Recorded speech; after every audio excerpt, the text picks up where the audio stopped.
panas ketika bulan Ramadan. Padahal Ramadan itu tidak identik dengan maksud yang dimaksudkan panas pada bulan Ramadan itu. Jadi identiknya bukan dengan soal cuacanya, bukan.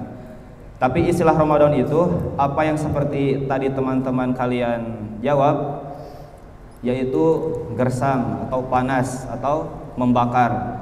Yang dimaksud membakar di sini adalah yang mana kalimat Ramadan ini diambil dari kata bahasa Arab yang artinya romdo, ya.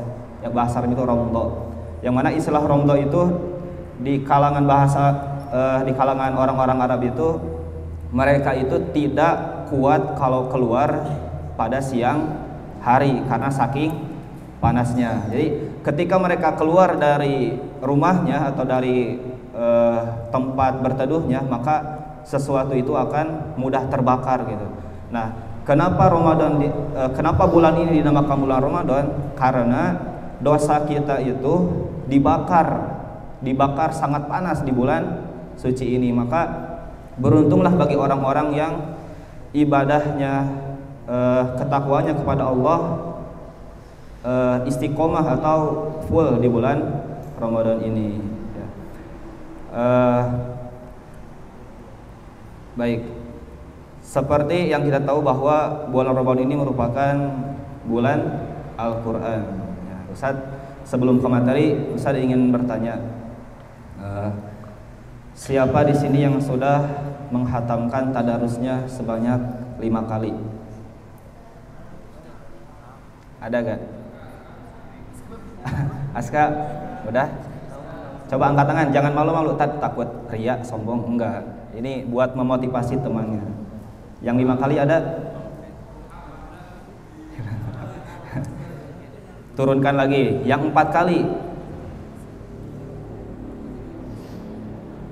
Belum ada. Yang sudah hatam 3 kali? Ronald, ya. Insya Allah Ronald nanti mendapatkan hadiah ya dari Ustadz ini khusus. Ya. Untuk pertanyaan nanti katanya ada insya Allah dari masjid ya. Baik, semangat. Berarti Ronald baru 3 kali. Ya, 3 kali. Ya, bisa dicontoh ya. Karena apa? Membaca Al-Quran di bulan Ramadan itu merupakan atau keutamaannya sangat utama ya. Syahrul Ramadan alladzi unzila fihil Qur'an. Mungkin ketika kita masih membaca Al-Qur'annya baru aja 1 halaman, mungkin ya agak mending kayak males-malesan dan sebagainya gitu. Coba tanyakan kiat-kiat kepada teman kalian yang istiqomah atau semangat dalam tadarusnya ya. Baik, judul yang pertama kita akan membahas tentang hilal ya, hilal Ramadan. Dan ini di sini ada fatwa dari Syekh Atiyah As-Saqar. Syekh Atiyah As-Saqar ini merupakan ulama kibar dari Mesir ya, dari Mesir. Beliau Syekh Kabir dari Mesir, yang mana fatwanya itu hampir atau merupakan dari pengikut Syekh Al-Utsaimin. Pertanyaannya, dalam hadis dinyatakan, berpuasalah kamu ketika melihat bulan dan berhari rayalah kamu ketika melihat bulan. Apakah kata melihat di sini boleh diinterpretasikan sebagai melihat secara ilmiah, bukan melihat dengan mata kepala untuk menentukan awal bulan Ramadan? Nah, jadi pertanyaannya itu tentang bagaimana seseorang menentukan awal bulan suci Ramadan dan awal bulan 1 Syawal ya. Jadi si penanya ini bertanya tentang penentuan atau cara mengambil kesimpulan dengan cara hilal ya, dari melihat hilal. Jawabannya, tema penyatuan awal Ramadan yang selanjutnya itu mengarah tentang penyatuan hari raya di seluruh negeri-negeri Islam adalah tema yang dibahas para ahli fikih pada abad-abad pertama. Jadi sudah dari dulu pembahasan tentang penentuan awal bulan 1 Ramadan dan 1 Syawal itu dari zaman dulu ya, dari zaman dulu. Kalau zaman dulu ketika seseorang melihat hilal itu masih dengan mata telanjang ya, jadi dilihat gitu.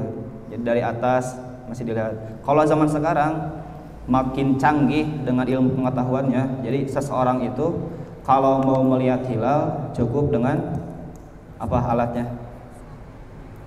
Telos. Tadi dengar ada yang bilang kaleidoskop. Apa?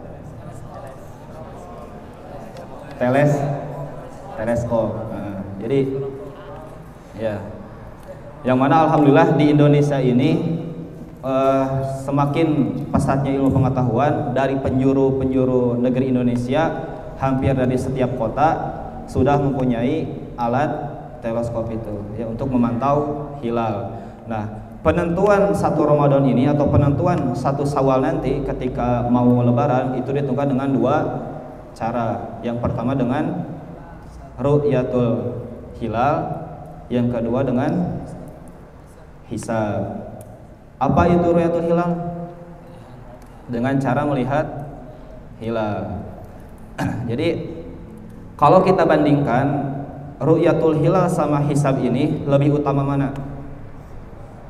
Apakah hisab atau ru'yatul hilal? Ya, yang lebih utama adalah ru'yatul hilal, karena identiknya ru'yatul hilal itu dengan kepastian. Kalau hisab itu dengan alat atau dengan hitungan ya. Bulan Hijriah itu ada berapa tanggalnya? Kalau Masehi ada 28, 29, 30, 31. Kalau bulan Qamariyah atau Hijriah 29 dan 30 saja. Jadi kalau lewat pembahasan menghitung bulan Qamariyah maka jumlahnya itu tidak ada 28, hanya ada 29 dan 30. Nah, jadi pembahasannya di sini itu tentang ru'yatul hilal. Ru'yatul hilal adalah dasar untuk mengetahui masuknya bulan Qamariyah sebagaimana yang dinyatakan oleh hadis. Ru'yah adalah dasar, akan tetapi tidak berpedoman kepada ru'yah jika tidak ada kepercayaan yang sangat kuat. Misalnya hari ini adalah penentuan hilal, tetapi dari semua tempat tidak ada yang melihat hilal. Maka kalau tidak ada yang melihat hilal, dipastikan biasanya hitungan itu mengikuti hisab atau digenapkan menjadi 30 hari. Nah, kalau di Indonesia sempat ya beberapa tahun kebelakangan, terutama beberapa ormas Islam ada yang mengambil isbatnya itu dengan ru'yatul hilal, ada yang menggunakan dengan hisab. Ya, mungkin kalian juga sudah pada tahu ya. Nah, untuk orang-orang yang mungkin mereka itu belum mendalami dan mengetahui tentang tata cara ini, kalau kita ikut ke pemerintah, biasanya itu mereka mengumpulkan ulama-ulama atau yang ahli dalam bidangnya.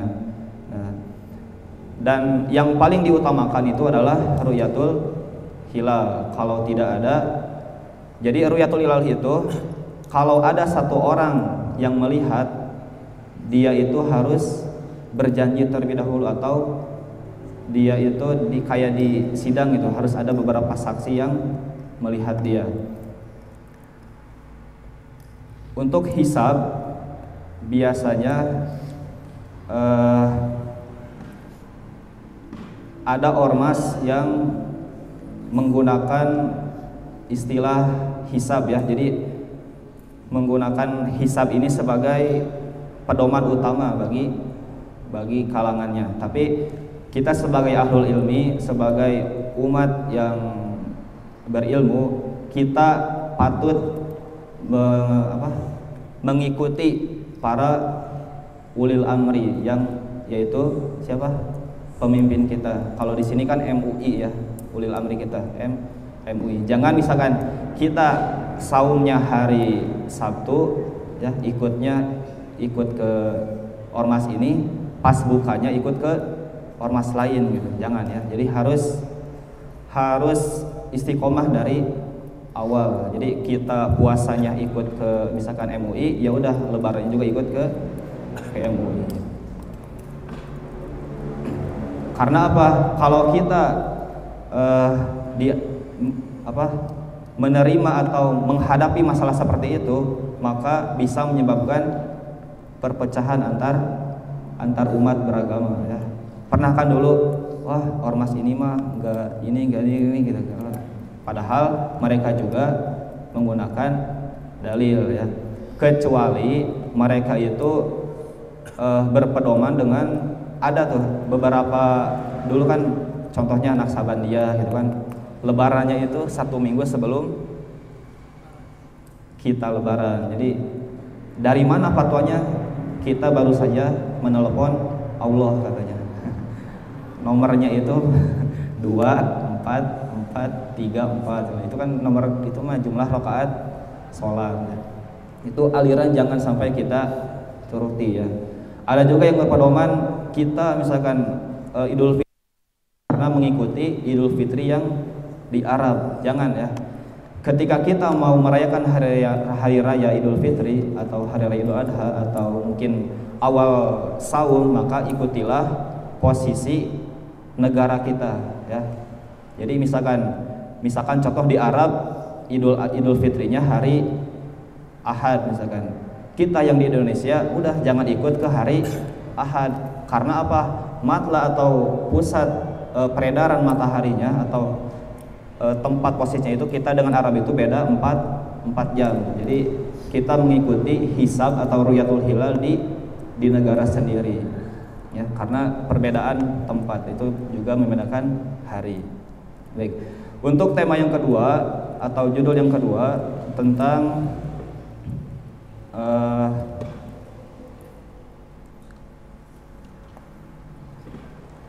waktu puasa di antara 2 tempat. Waktu puasa di antara 2 tempat. Pertanyaannya dari seorang penanya, seseorang memulai puasa di Mesir sesuai penetapan awal Ramadan di Mesir. Kemudian ia pergi ke negara lain yang hari raya itu berbeda dengan Mesir.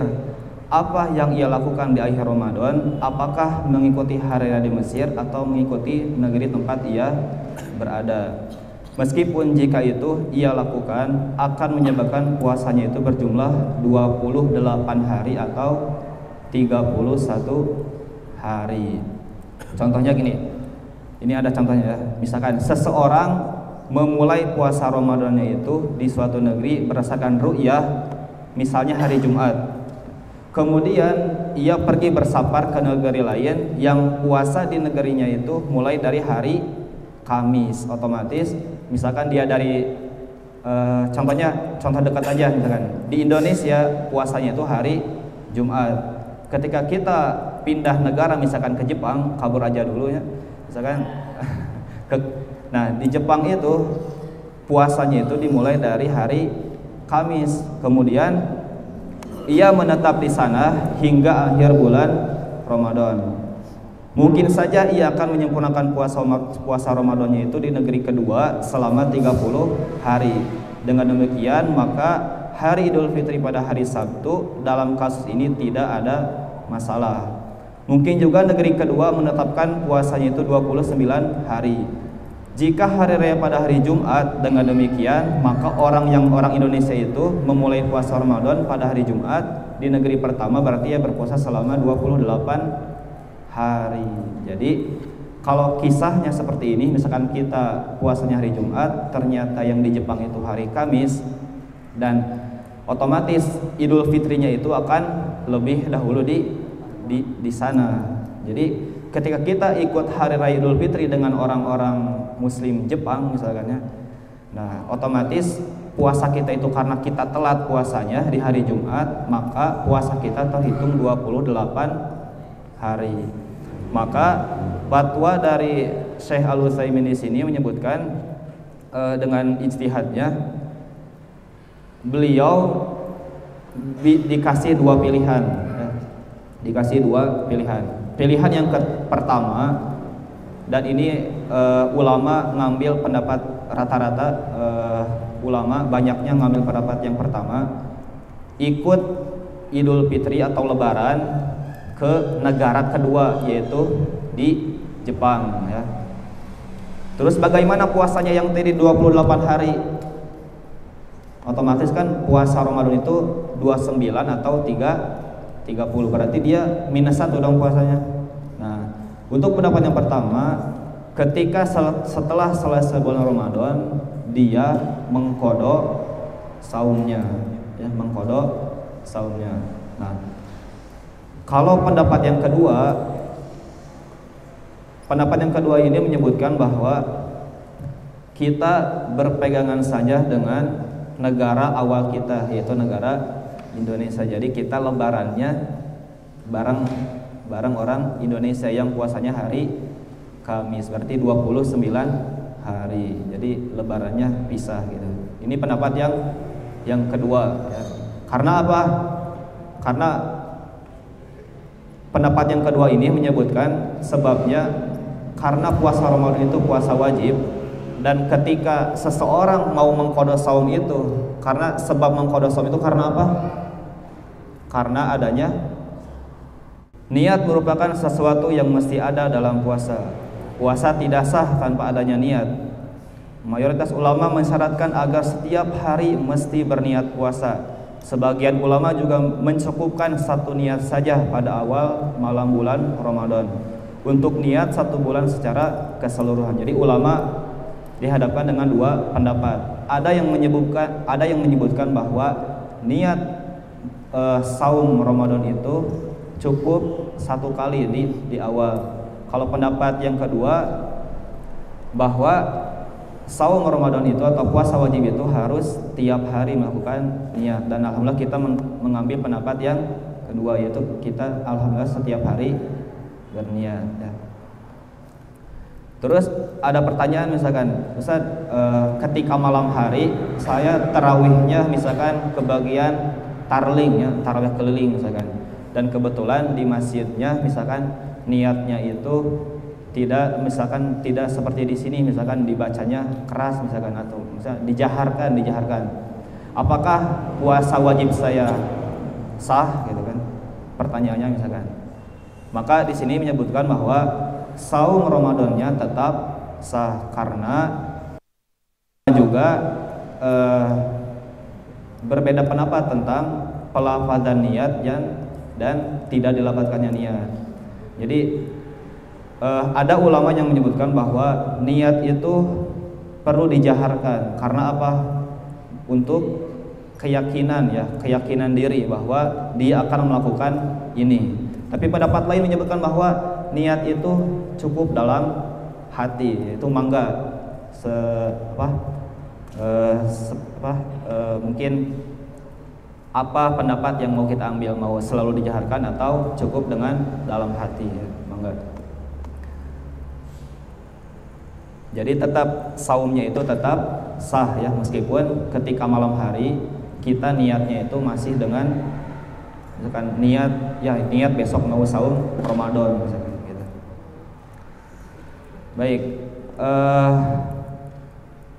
materi yang keempat yaitu tentang menggunakan siwak dan pasta gigi. Sekarang fatwa dari Syekh Dr. Yusuf Al-Qardawi. Beliau adalah ulama besar ya. Apa hukum menggunakan siwak bagi orang yang berpuasa dan penggunaan pasta gigi? Kalau untuk judul ini mungkin kita semua sudah tahu ya, sudah familiar bahwa hukum kalau zaman dulu itu ketika zaman Rasulullah, maaf ya sebelah sini jarang kelihatan. Jadi zaman dulu itu ketika zaman Rasulullah belum ada pasta gigi, jadi masih menggunakan siwak. Ada yang tahu siwak? Ya, cung yang belum tahu? Kayu ya, mirip akar ya, mirip akar. Jadi dulu itu mirip akar, diginiin ke gigi itu. Kalau zaman sekarang itu dengan sikat gigi dan pasta gigi. Jawabannya, dianjurkan menggunakan siwak sebelum zawal atau tergelincir matahari. Adapun setelah tergelincir matahari, para ahli fikih berbeda pendapat. Sebagian mereka menyatakan hukumnya itu makruh menggosok gigi setelah tergelincir matahari. Tergelincir matahari itu jam berapa? Kan jam 12 itu di atas. Berarti kalau tergelincir jam 12, jam 1, jam 2 siang, jam 3 gitu. Jadi gitu. Jadi kalau mau gosok gigi, kalau kita tidak mau kena hukum makruh, maka lakukan sebelum zuhur atau sebelum tergelincir matahari. Jadi kalau setelah tergelincir matahari, ulama berpendapat bahwa hukumnya adalah makruh. Meskipun beberapa ulama menyatakan bahwa meskipun setelah tergelincir matahari mereka berpendapat tidak makruh ya. Tapi hadis yang menyebutkan tentang hukum makruhnya menggosok gigi setelah zuhur ini menurut penulis lebih kuat karena apa? Dengan hadis walladzi nafsi biyadihi al-khulufu famis shaim atyabu indallahi ta'ala min rihil mis. Demi jiwaku berada di tangannya, bau mulut, kata Rasulullah, demi jiwaku berada di tangannya, bau mulut orang yang berpuasa lebih harum di sisi Allah Subhanahu wa taala daripada semerbak kasturi. Ada yang tahu bunga kasturi? Bisa. Hati-hati ya, bisi bangun tidur jam 9 misalkan, ngebangunin temannya, "Woi bangun." Langsung gitu. Jangan bisi tidur lagi, bahaya. Jadi saking baunya, jangan. Jadi semerbak meskipun menurut teman kalian bau, tapi itu di sisi Allah lebih harum baunya itu dari bunga kasturi ya. Jadi berbahagialah kita meskipun mulut kita bau ya, ketika lagi saum, tapi itu Allah hargai, maksudnya Allah puji dengan lebih harum dari bunga kasturi. Misalkan ada gak di sini yang gosok giginya 5 kali sehari? Misalkan saya mah gak suka kalau ngobrol sama teman bau mulut tuh kayak kurang enak gitu, maka saya 5 kali sehari gosok giginya. Ada gak? Gak ada. Yang 4 kali ya, rata-rata mungkin 2-3 kali ya. Atau ada yang gak gosok gigi? Aduh jangan, bahaya. Ini mah bukan bau kasturi lagi nih, bau bunga bangkai nanti, bahaya. Ya minimal kalau teman kalian ya kekurangan pasta gigi gitu ya, gak apa, kasih aja daripada dia berbuat zolim kepada temannya. Karena apa? Baunya mulut orang yang saum itu bukan dihasilkan dari bekas dia makan ketika di mulut, misalkan sahur ya, sahur ada misalkan sisa makan di gigi, atau ketika buka puasa ada sisa makan di gigi. Jadi itu bukan penyebab bau sebenarnya. Jadi penyebab bau itu berhasil dari lambung kita yang kosong, jadi meluap ke atas, dan ketika kita buka dengan obrolan maka bau gitu. Tapi kalau untuk orang yang tidak enakan, kalau mau ngobrol dengan temannya misalkan, takut temannya ngejauhin, ya udah sambil ngomong, sambil ngobrol, sambil ditutup gitu ya, biar enak.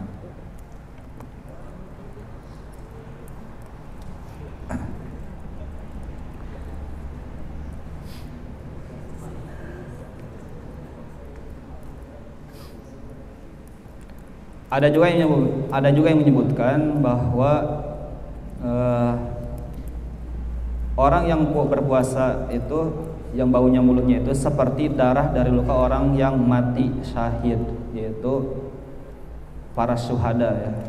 Jadi para syuhada juga ketika beliau atau mereka meninggal, maka jenazahnya itu tidak dimandikan. Karena apa? Sudah dinanti-nanti oleh bidadari gitu ya, kehadirannya.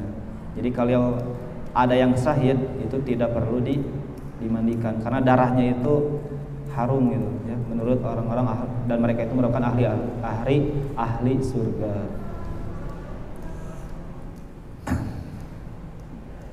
Baik, insya Allah satu judul lagi ya.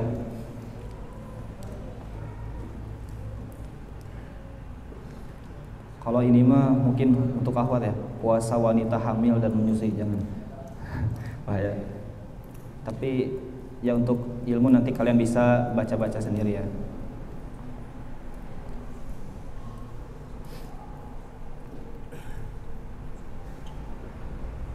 Sekarang tentang menunda puasa qada.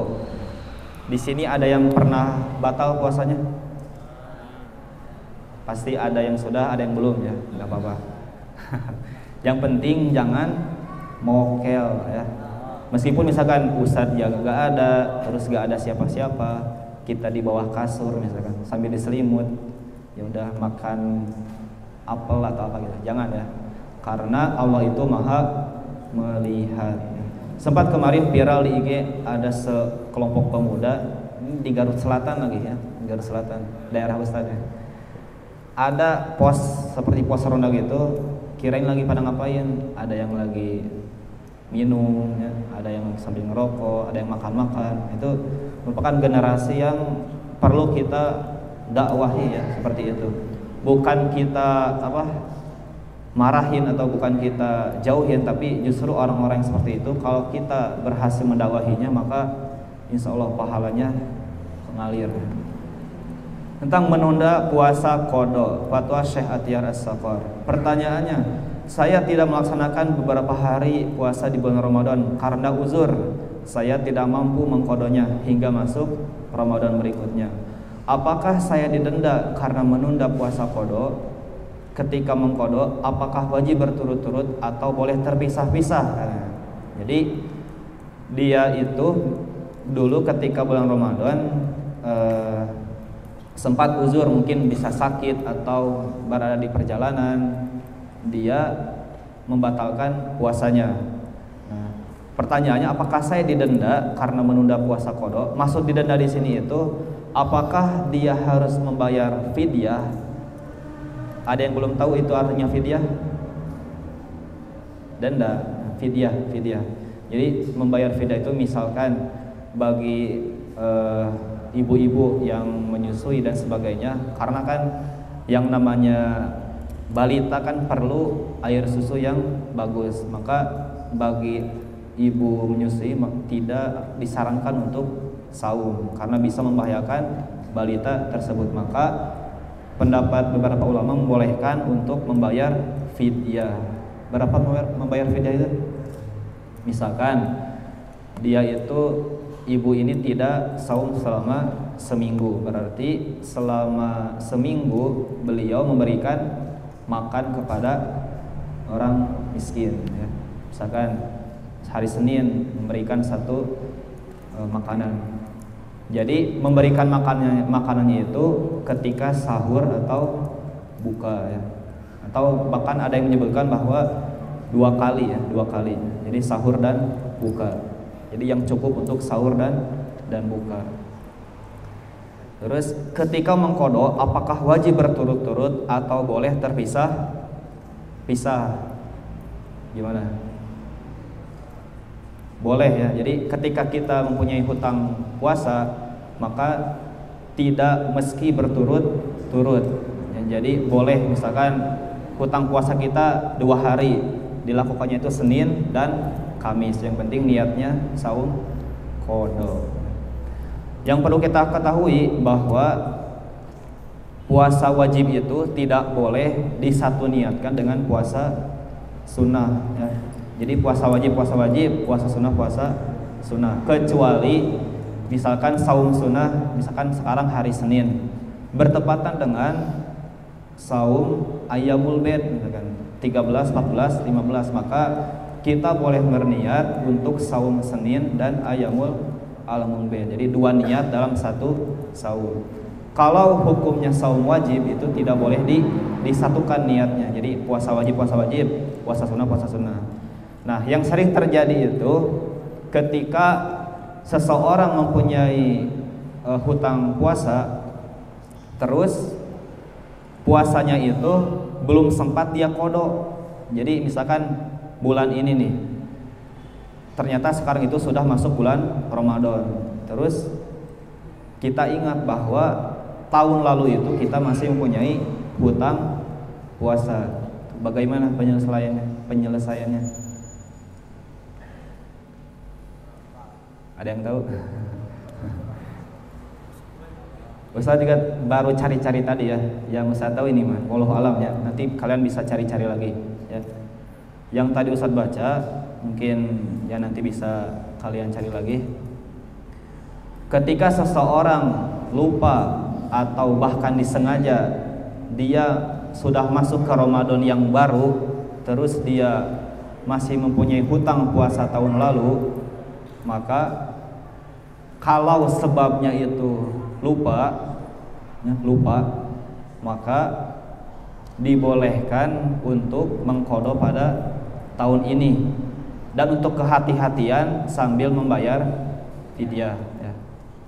Itu mungkin Ustaz minta dikoreksi nanti kalau mungkin yang salah. Itu yang Ustaz tadi paham ya, yang tadi baca. Nah, untuk pendapat yang lain, ketika seseorang masih mempunyai hutang dan sudah memasuki Ramadan yang baru dan dia tidak melaksanakan qada itu dikarenakan sengaja ya, sengaja. Kalau sengaja sama tidak disengaja beda kan. Nah, maka wallahu alam ya, dia mendapatkan dosa, maka dia kifaratnya itu wajib taubatan nasuha ya, wajib taubatan nasuha. Dan menurut referensi yang tadi Ustaz baca, dia juga beserta taubatnya itu dia melakukan puasa qada dengan niat tahun lalu dan berhati-hati dengan atau untuk kehati-hatian dengan membayar fidyah. Wallahu alam. Mungkin masih ada pendapat dari para ulama-ulama yang lain tentang saum qada ya. Masih ada waktu sedikit lagi, maka silahkan yang mau bertanya atau ditanya langsung angkat tangan. Fatih dulu, moga silakan deh, perkenalkan namanya.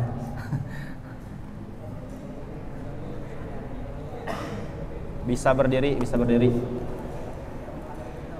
Hah? Ayyamul bid ya, Ayyamul bid itu puasa pada pertengahan bulan, tanggal 13, 14, 15 itu. Saum Ayyamul bid ya, Ayyamul bid. Jadi biasanya tanggal 13, 14, 15 ini ditandai dengan terangnya bulan ya.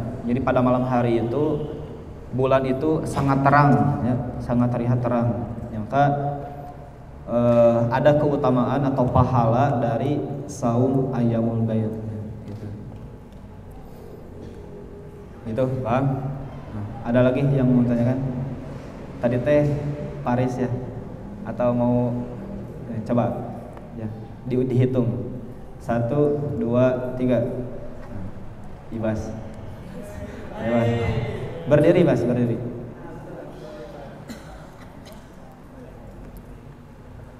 Ya, silakan. Kalau tidak mengqadha, gara-gara apa dulu mengqadhanya? Misalkan ibasnya sakit tapi misalkan Ramadan kemarin belum sempat mengqadha gitu. Terus tidak mengqadhanya gara-gara disengaja gitu ya. Kalau gara-gara tidak disengaja, wallahu alam ya, wallahu alam, maka termasuknya itu ke dalam rufi'al qalam anis salasah. Jadi al-anisyan, al-junun, dan al-ghumma alaih atau pingsan. Jadi dari ketiga jenis orang ini, semua apa yang dia tinggalkan itu tidak dihisab ya. Maksudnya gara-gara gila, atau gara-gara dia itu pingsan, atau gara-gara lupa ya, atau mungkin ketiduran juga masuknya ke pingsan sebentar ya, maksudnya ke sana. Kalau gara-gara meninggalkan qada saum itu gara-gara lupa ya, maka tadi pengetahuan yang sempat Ustaz baca dan tahu ya, beliau itu boleh mengqadha pada Ramadan yang sedang dia jalani. Jadi ketika bulan Syawal atau setelahnya, dia boleh mengqadha saumnya yang tahun kemarin dia lupa sempat qadha. Tapi yang jadi masalah jangan sampai dilupa-lupakan. Tapi misalkan untuk kehati-hatian sambil misalkan kalau ya pendapat ulama menyebutkan bahwa untuk kehati-hatian sambil membayar fidyah. Sebenarnya cukup mengqada saja. Dan lebih utama mengqada daripada fidyah. Fidyah itu hanya untuk orang-orang yang tidak mampu. Contohnya kakek-kakek, nenek-nenek, ibu yang menyusui atau tua renta gitu. Itu membayar fidyah. Kalau kayak icem, kayak ibas, kayak nah itu mah kuatlah qada. Jadi diusahakan qada itu secepatnya ya, biar tidak lupa. Nanti merembet mana yang utama, saum sawal atau saum qada. Ya. Itu mah tidak bisa dibandingkan. Maka mangga yang mau saum sawal dulu, yang mau qada dulu. Mungkin dikarenakan saum sawal itu hanya waktunya 1 bulan, maka ya lebih diusahakan saum sawal dulu. Udahnya ya mungkin yang paling banyak permasalahan di antara kalian mah misalkan, bagaimana kalau saya ketiduran jam 7 bangun jam 9 tiba-tiba celana basah misalkan ya, apakah saum saya batal? Tidak, karena tidak disengaja. Kecuali kalau disengaja itu batal puasanya dan dosa besar ya. Hati-hati. Jadi kalau kalian mimpi basah maka tidak batal. Sudah 4:30, mangga.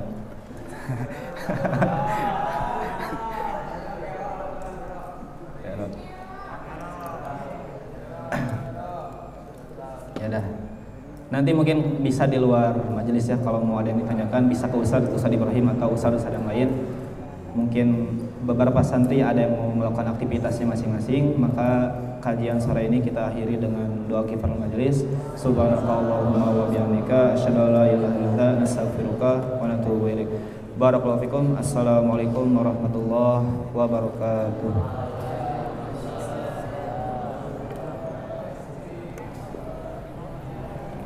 Yang ada